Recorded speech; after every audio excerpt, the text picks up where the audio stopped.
Hello everyone and welcome back to Ruby Lessons and Code Academy. So today we're going to be working on one of those projects that we have after every section that we do. So every second section is learning, and then the section after that is normally a project from what we have been noticing.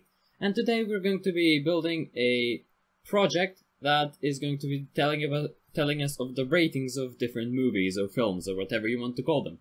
So let's actually see what they have to say about it. Keeping track of all the parts of our digital lives is a pain sometimes, such as passwords or movie ratings or programs that you want to start up. But now that we have knowledge of Ruby, however, we can make things easy for ourselves. So let's start by creating a program that will keep track of our movie ratings and movies that we've watched or haven't watched, for example, because I know that sometimes I don't want to rewatch a movie, but I'm not sure whether I've watched it or not, so I have to re-watch parts of it to remind myself. And that can be kind of annoying when you can just search it up in a list of a program that you've created.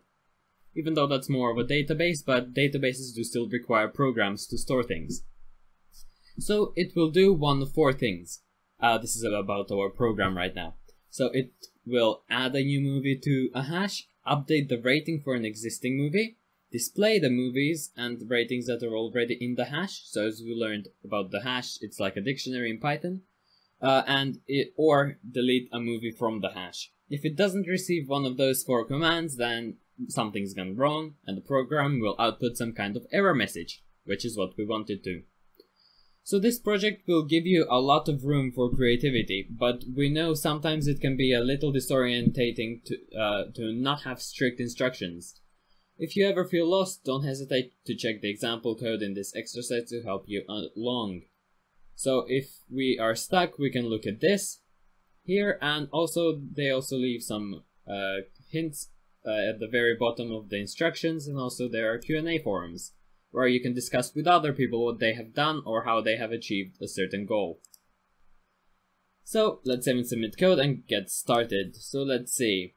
So this is the program. Let's just test it out. Why don't we add no, it's not a movie, or it might be, I'm not sure actually.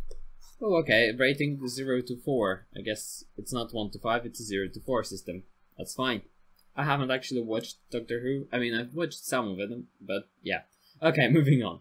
Setting up. First things first, let's create a hash to hold our movies and their ratings. And let's prompt the user for input so we can eventually store movie rating pairs in our hash.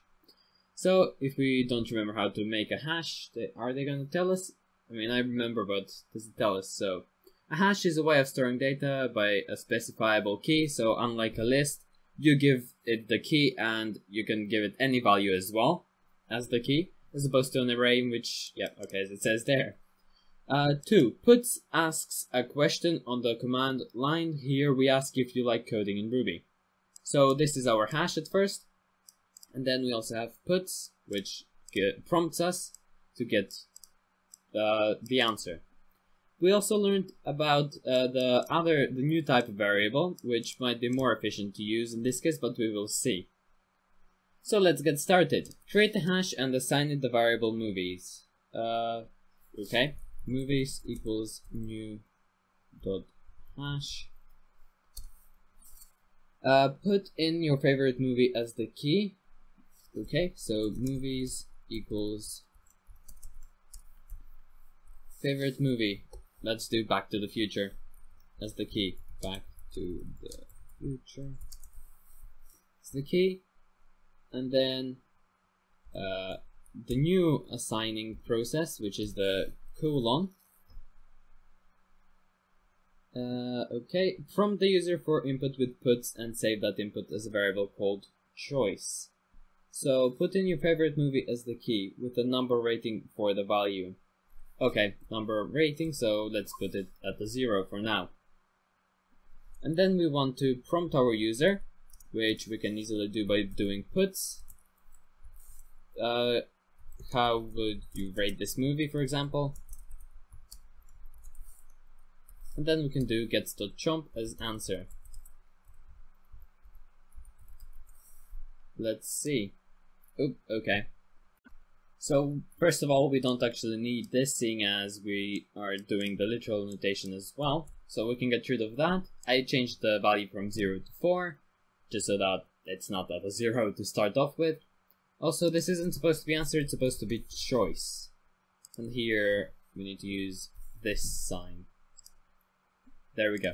So how would you rate this movie? 3. Let's just go with that for now. Because that doesn't interact with the hash so far, or yet anyway. So it doesn't matter. Let's just move on. The case statement.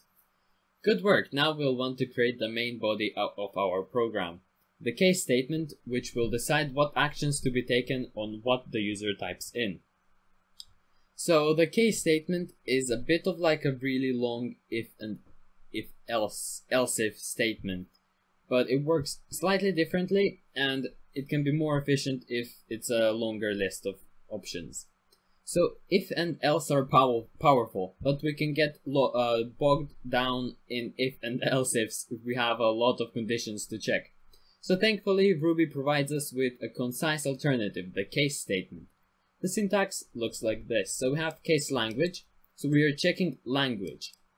So in the case of language being JS, in the case of language being Python, Ruby, and in the case of else meaning anything else, basically, quite I think it's quite simple there. I don't know. It's going to be put out. Is that even a verb? So the else is what the case statement will do if it doesn't match any of its when statements to the case. In this case, the value of language. So if language doesn't equal JS, JavaScript, Python, or Ruby, then I don't know. So for example, if you entered C++, which is an actual programming language, it's not going to know it. According to this program anyway. So instructions. How do we get this into what we want it to be? Below your existing code, create a case statement for the choice variable with the following when conditions. So we have case, choice, and then we have the colon, or nope, no colon. I'm just so used to the colon there. So when add, let's do that. We want to, so also remember, you don't have to indent here, but it's recommended that you do just so that it looks better and it's easier to navigate through. Puts added. So this is just for now. This is going to be temporary. Afterwards, we're going to want to expand what this does, because we don't just want it to give us an output that isn't being done. We actually want it to do something along with outputting or telling us that it has done that. So when add puts added. Another case is when update puts updated with an uppercase U and an exclamation mark. There we go. When display, then we want to put movies, and in this case we would do something like go through all of our movies using a loop or something, or for each, something like that. Next, when delete, we want to put, forgot the indent there, deleted, exclamation mark, and also there. Else or otherwise, oh come on, there we go. Error, which is correct because we don't know what they're expecting our program to be doing as well. It can't be doing anything. And then we want to end it with end, as it shows there. Okay, so let's see how that works. How would you rate this movie? Oh, actually, that's not supposed to. How would you rate this movie? What would you want? What would you like to do? Okay, that's going to be more correct. Let's do that for now. And save and submit code. Good. So if we do add, for example, that happens. But what if we spell add with a capital A? Then we also get an error. There is a way to fix that. And the easiest way to do that is just to do choice dot or exclamation exclamation mark dot to lower, I believe it was. Nope, okay. So the actual command is dot downcase or method, and the exclamation mark just means do it to this string. So what we're doing here is making our input all lowercase and then comparing it to lowercase, because for what we're doing it doesn't really matter whether it's uppercase or lowercase, it's case insensitive. Therefore we can easily get away with doing this, and even if I do something like ADD like that, it still gets added because we've spelled the correct word. Moving on. Prompting Redux. Great, let's build out each part of the case one step at a time. So let's start with the add branch. So when we want to add something, then we want to add something to our hash, which currently only has one movie. So inside your when add block statement, remove the puts added statement. We can keep it inside just to make sure that everything is done and that we have actually entered the correct branch. So I am actually going to leave it inside, and because they're allowing us to make it as we want, it should be fine. In its place, prompt the user for a movie title. Okay, that's quite easy to do. Please enter them. There we go. And then we want to do, I don't know, input equals gets.chomp. Okay. Oh, we want to store it as title, sorry. My fault. In this place, good. Your code already has an example of how to do this. Does it? Oh yeah, because we've done the .getsChomp previously, that's fine. Next, prompt the user for the rating of the movie. Save that in a new variable called rating. Okay, puts how would you rate this movie? And then we want to do rating equals gets.chomp. Good. Add that movie rating pair to the movie's hash and puts a message indicating the pair was added. No need for the toSim or toI in just yet. So movies, and then we want to do title equals rating, and this is just going to create the new pair. So we're creating a new key, and then we're creating the new value at that key.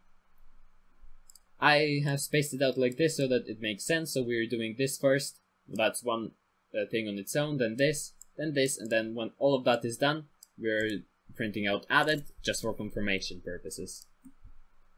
So what would you like to do? Let's start off with add, enter the movie you want, Back to the Future 2. I know I'm really unoriginal, but it doesn't really matter.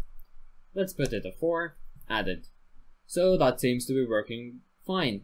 What else we could do to check is something like so movies.each, and we can do this, and this is all just to check, because in programming sometimes checking is all you want to do, or sometimes if you're debugging a program, if you check it you might see where it's going wrong. So what we are doing now is confirming that what we are expecting for the program to have done has actually been done. So we'll do xy, and I will do puts xy, and let's do that. Add Back to the Future 2 4, and good. So we have Back to the Future 4 and then Back to the Future 2 again as a 4, which is what we're expecting in a way. But then we have also kind of messed up here. That's a string, but seeing as it's not telling us to do 2 integer yet, we should be fine for now. So let's move on. Not my type. Let's see what this is all about then. Perfect, our program is really coming along. You might have wondered how we're going to get our movies and ratings from the user, which come in as a string, which we noticed just now, into the hash, where we want our movies to be symbols and our ratings to be integers. So we do actually want it to be symbols here. Okay. Let's do underscores, because otherwise it's not going to be a symbol. That should work, just to make sure. Yep, that works. That's fine. Just going to make it error out. Okay. Moving on. So how are we going to do this? Because we can't have spaces in a symbol, as we established previously. Built-in Ruby magic to the rescue, so that sounds quite nice. Ruby's .toSym method can convert a string to a symbol, and .toI will convert a string to an integer. So call the .to symbol on your title and .to integer on your rating, so that your movie titles are stored as symbols in the hash and the associated ratings are integers. So how we can do that is here, when we are adding them, movie title, you can do title.to_sim and rating.to_I to integer and here to symbol. And that should do it for us. Let's do add back to the future 2. Let's actually do it to 3, just to see the difference. And as you can see, now both of those are symbols and they both have integer values. That is what we were expecting. And we know they're symbols because they have the colon in front of them. So I think that that's going to be it for today's lesson, because this is quite a longer project. So I hope you enjoyed watching this video. If you have any questions, do feel free to ask in the comments down below. We will be finishing it off completely in the next lesson. But yeah, if you enjoyed watching this video, then please give me a like, share and subscribe. It helps me out and encourages me to make more of this type of videos. Other than that, if you did not enjoy, then please give me a dislike and tell me how I can improve next time. But until that next time, thank you so much for watching and goodbye.